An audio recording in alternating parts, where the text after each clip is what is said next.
Hey, this is Jem Alexander from the Square Enix blog. By now you will have seen the awesomely epic trailer from E3 for TombRaider. I happily had the chance to sit down and was shown the game by Karl Stewart, the brand director at Crystal Dynamics. I had a few questions for him, so I got out the camera and shot this little interview you're about to see. Enjoy. A famous explorer once said that the extraordinary is in what we do, not who we are. So, what are you showing today? What are you demonstrating? So, in the run up to E3, we're showing press who some can't make it to E3, so we're making sure that they get to see this awesome TombRaider. And we are giving people a first look, first glimpse at the reimagining of this famous and iconic brand. With this reimagining, this complete reboot, what is new with TombRaider? Everything is new, but then we still have the heritage of old. So it's a new Lara Croft, a new story. It's an origin story.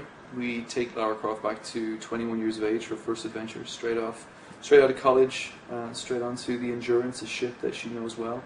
She's been on it a couple of times. So it's a complete reimagining of something very iconic. In terms of gameplay features, what have you kept?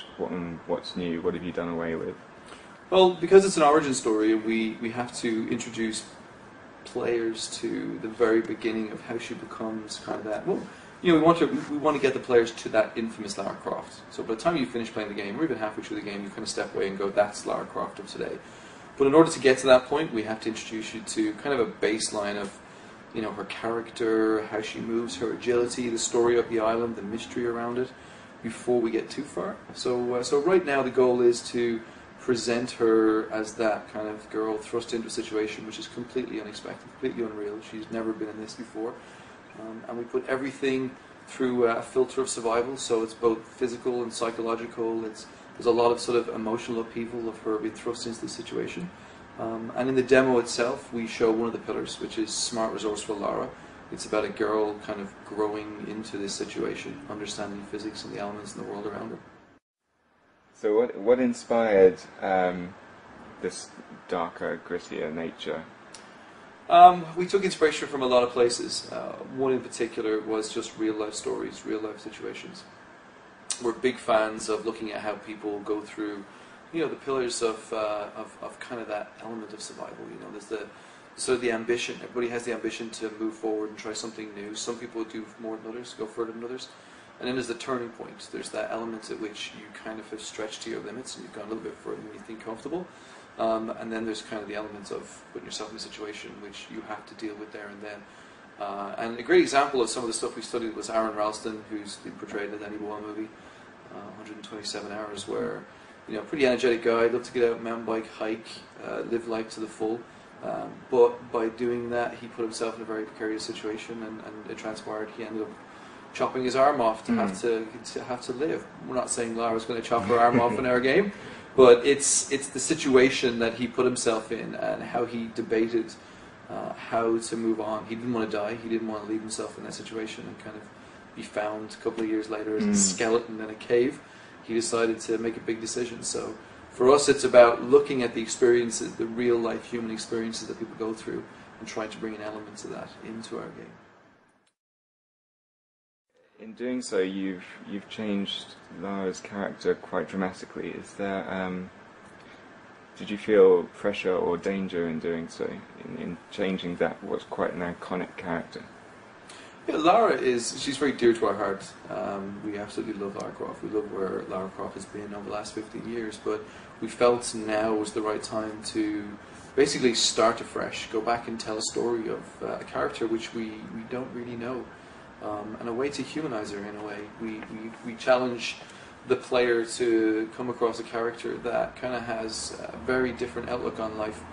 We still are going to have certain traits. There's still going to be times, as I said, we've kept the pillars of what it is to be Lara Croft in TombRaider to make sure that you still feel like you're playing a TombRaider game, but you're playing it with a character who you almost have an affinity with and a relationship with. You understand a side of her which you never understood before. So the goal is not to break the mold. It's more to redefine and reimagine her in a way that is of today. It's a game that you can, as I said, relate to. How important is acting and performance capture in this game? Acting and performance is very, very important to us. As some of the cutscenes you've seen, they're cutscenes and there's emotion in it that you would have never seen before in our character. One in particular where she manages to get the medical kit for Roth and she heals him, and she sits there and he tells her that she's going to have to take that radio to the tower, and she doubts her ability in doing that. That's a Lara we've never seen before. Before, Lara was this strong, powerful woman that would just do it at the drop of a hat, whereas this girl has never had to do this before. She's never been thrust into a situation so powerless. So you go through the natural emotions of doubting yourself and doubting your ability. You have to go through that to become the person that we want her to be at the end. So the motion capture procedure which we go through is pretty complex in the sense that we do everything at once in order to get the most out of the situation. We bring the actors and actresses together, we mocap their body, their movement, facial animations, as well as capturing all the VO there and then to make sure that, like, when she pulls Roth into the base camp, by the time she finished that, she was actually out of breath. So you're able to capture something which you wouldn't normally be able to do by having animation on the screen and having an actress in a booth trying to reenact it. So we try and go to great lengths to make sure that you really feel the situation. So what sort of casting process did you go through, and was there any overlap with the film that was also been announced? No, we haven't at this stage have any overlap whatsoever with the movie. Our focus is the game from a studio standpoint. GK Films, as we know, have signed the license and they're in the process of going through all the gates that they have to go through to. I think they're a ways away from signing any actors just yet. For us, it's very important to find the right VO, the right character, the right actress to be able to portray Lara Croft. She is iconic. She's somebody who's going to be around for quite a while. But we have a very strong character arc. We start with a girl who's, you know, determined, gritty, but young and naive.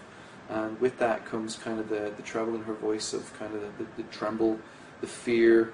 But as we grow and Lara grows throughout the game, she becomes stronger. So we need to find somebody who could change their whole kind of emotion and feeling halfway through, 2/3 of the way through, and then at the end she becomes somebody who's going to continue that voice for a very long time. Can you tell us your feelings about the Square Enix Eidos merger and how what that has allowed you to do differently? The merger has been phenomenal. I think we've had support from every studio that we have in our portfolio. The executive team have been great.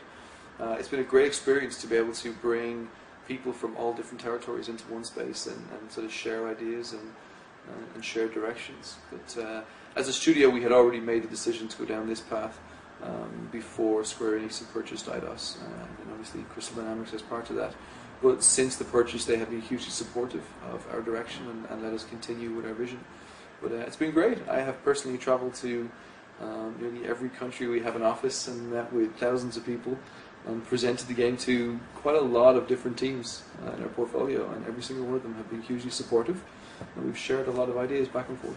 Square Enix Japan helped with the reveal trailer, is that right? This trailer? Yes, obviously by the time this goes out, the trailer will be out, so I'll be very happy to be a weight off my shoulder. Yes, I've been working very closely with the studio, Visual Works. I kind of worked with them from day one. I've directed the trailer and had the concept from day one, and Nozui-san and Nikomori-san in Tokyo have been absolutely phenomenal. They have worked really, really hard. They've been a real inspiration. I'm very proud to have had the opportunity to work with them. I'm also very proud to think that I've worked with two guys who've had such an influence on Final Fantasy over the years. So yeah, we're looking forward to people's reactions. I think it's a very different type of trailer that Visual Works have ever worked on. From day one, they were excited, and they realized that we were certainly pushing into new space when it comes to the emotion of a character, and a new level of detail, certainly from anything that we've ever done at Eidos.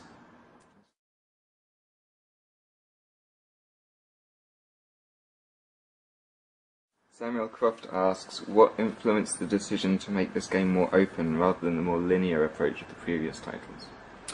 So we made the decision very early on that if Lara Croft's an adventurer and explorer, she should have the freedom to be able to move around spaces without restriction. We were big advocates in the past of Lara's binary movement, but we felt that those experiences have become very linear. They had kind of limited the player's feeling of freedom. We went into these massive vistas and these beautiful spaces, both deep underground in tombs and above on the overland, and you felt restricted. You felt like you could, only run around certain parts. So for us, it was a big decision to say, although we're not an open world game, we're not going to have the freedom to be able to just move everywhere, because we want to keep that story. But in the same sense, we're not a linear game now. We've moved away from that binary movement. We've given the player the opportunity to explore, and we've done that through our non-linear hubs. So we have spaces throughout the game that you'll be able to come in time and time again, re-explore, and you'll see in our new sort of movement abilities throughout the game is that we have action-centric, we have course correction, air steer. You've got a real sense of, I can go and have some fun in this space, but ultimately I've still got to be told a story, so I'll still have to go places, but I won't feel like I'm just being led from point A to B at any time. Tom Bowcroft asks, will Lara have her iconic dual pistols by the end of the game? That's a question I get asked a lot, a hell of a lot.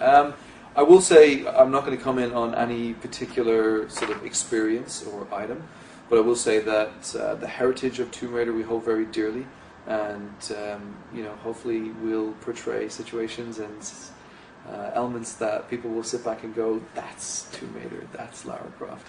But I'm not telling you whether we get guns or anything like that right now.